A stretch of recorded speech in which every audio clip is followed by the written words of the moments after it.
মানুষ মানুষ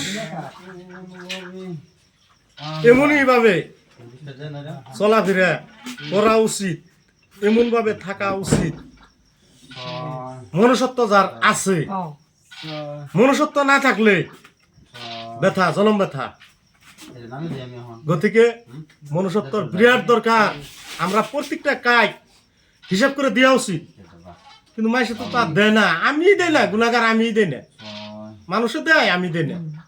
অপরাধী নিজে। কইছে তান্ত্রিক ভাবে দেখা গেছে যে মানুষের ভিতরে দুইটা বস্তু আছে, একটা হলো মনুষ্যত্ব আর একটা হলো পশুত্ব। যখন একটা মানুষের তার ভিতরে থেকে ওই পশুত্বটা বিতাড়িত করে দিতে পারে, সেই তো আল্লাহ প্রাপ্ত এবং ঈশ্বর প্রাপ্ত। হ্যাঁ।